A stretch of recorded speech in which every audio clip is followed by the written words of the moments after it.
Assalamualaikum warahmatullahi wabarakatuh. Profil pelajar Pancasila bergotong royong. Kami dari kelompok 2 PGP A476 dengan anggota Endang Sulastri, Ariska Medianti, Endah Dwi Haryanti, Purwaning Handayani, dan Muhammad Ayat Effendi. Kami dibimbing oleh Bapak Siswanto dan juga oleh Ibu Anita Susanti. Di sini kami akan menyampaikan hal-hal positif dari pemikiran Ki Hajar Dewantara. Yang pertama adalah salam dan bahagia. Hal ini menunjukkan bahwa kita sebagai pengajar harus menuntun segala kodrat yang ada pada anak-anak agar mereka dapat mencapai keselamatan dan kebahagiaan yang setinggi-tingginya, baik sebagai manusia maupun sebagai anggota masyarakat. Kemudian, hanya tuntunan dalam hidup. Artinya, kita sebagai pengajar hanya menuntun mereka, bukan memaksa atau mencengkeram langkah mereka. Kita hanya menuntun mereka sesuai dengan kemampuan kodrat alam yang dimiliki oleh anak-anak didik kita. Selain itu, kita juga harus mendidiknya sesuai dengan kodrat zaman, yaitu pendidikan yang kita berikan harus bisa menjawab tantangan zaman yang kita hadapi. Selanjutnya, dasar jiwa anak dan kekuasaan pendidikan ini seperti kertas yang sudah bergambar samar. Tugas kita sebagai pendidik adalah menebali gambar yang samar tersebut yang memiliki sifat baik. Sedangkan sifat yang buruk pada diri anak, biarkanlah dia tetap samar saja atau kalau bisa kita hilangkan. Selanjutnya, budi pekerti. Pendidikan merupakan kesatuan dari cipta, rasa, karsa, dan raga.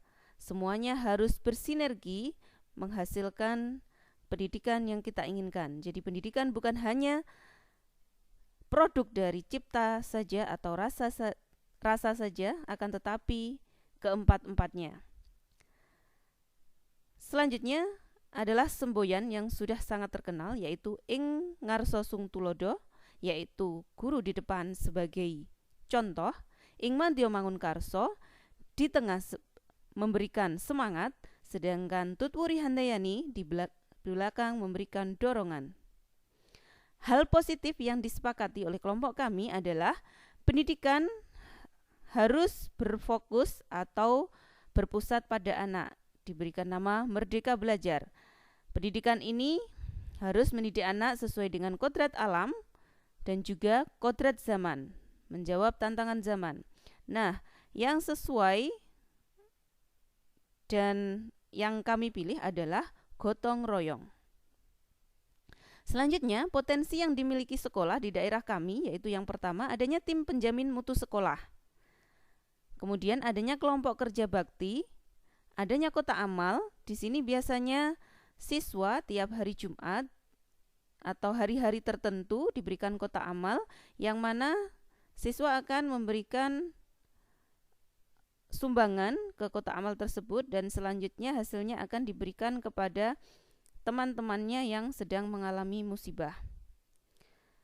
Selanjutnya adanya komunitas siswa, kemudian adanya komite sekolah. Tujuan utama dari Merdeka Belajar adalah pelajar Indonesia merupakan pelajar sepanjang hayat yang memiliki kompetensi global dan berperilaku sesuai dengan nilai-nilai Pancasila. Profil pelajar Pancasila yang dipilih adalah profil pelajar Pancasila bergotong royong.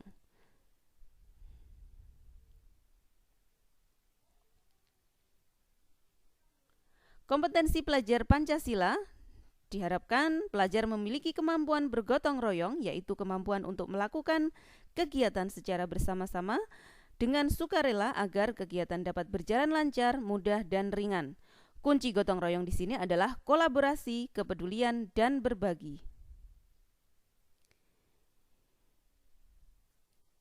Indikator ketercapaian adalah yang pertama, pelajar memiliki rasa kepedulian. Selanjutnya, mereka mampu bekerja sama dan berkolaborasi dalam sebuah kegiatan dan tim.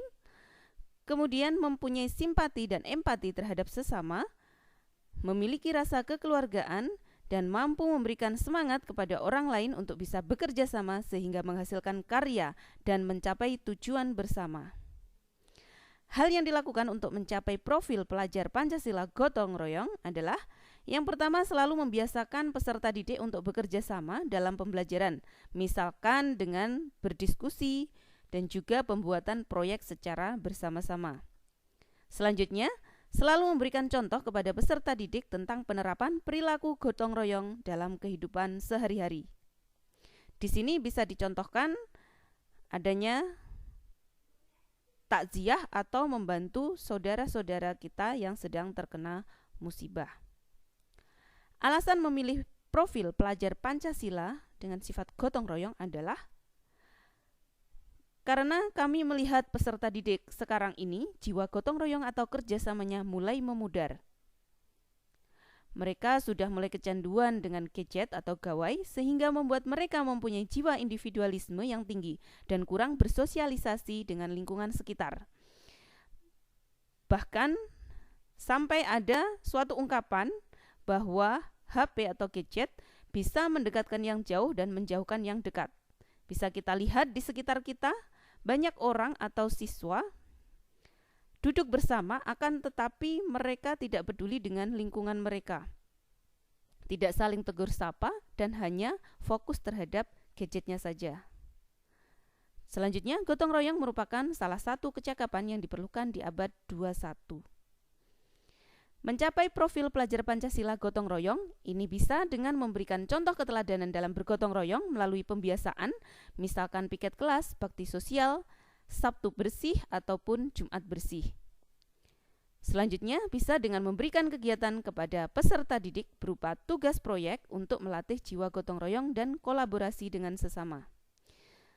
Selanjutnya, memberikan contoh kepada peserta didik untuk tidak selalu fokus kepada HP sehingga bisa peduli dengan lingkungan. Karena kita sebagai guru atau pengajar itu kita akan ditiru oleh peserta didik kita. Sehingga hendaklah kita para guru memberikan contoh untuk peduli terhadap lingkungan dan tidak hanya selalu fokus terhadap gadget saja. Pihak yang terlibat pada profil gotong royong ini adalah beserta peranannya. Yang pertama, peserta didik melaksanakan pembelajaran, yaitu karakter gotong royong sesuai dengan program yang telah dibuat oleh pihak sekolah. Guru peranannya memberikan keteladanan atau contoh serta memberikan arahan dan bimbingan kepada peserta didik. Ini bisa berupa Engarso Sungtulodo, Ing Madyo Mangun Karso, dan Tut Wuri Handayani itu sendiri. Selanjutnya, kepala sekolah merupakan penanggung jawab program sekolah yang dilaksanakan oleh peserta didik dengan memberikan bimbingan terhadap guru. Selanjutnya ada komite sekolah serta orang tua. Mereka memberikan dukungan terhadap program yang dibuat oleh sekolah dengan ikut memantau peserta didik dalam menerapkan nilai-nilai gotong royong di rumah. Di sini akan kami tampilkan kerangka filosofis Merdeka Belajar. Merdeka Belajar diharapkan nanti menghasilkan profil pelajar Pancasila yang di situ ada beberapa profil pelajar Pancasila dan di sini kami memilih yaitu bergotong royong. Mengapa kami memilih ini? Karena melihat peserta didik sekarang ini jiwa gotong royongnya sudah mulai memudar, kemudian sifat individualismenya sangat tinggi karena pengaruh gadget. Kemudian gotong royong merupakan salah satu kecakapan yang diperlukan di abad 21. Kompetensi yang diharapkan yaitu pelajar memiliki kemampuan bergotong royong.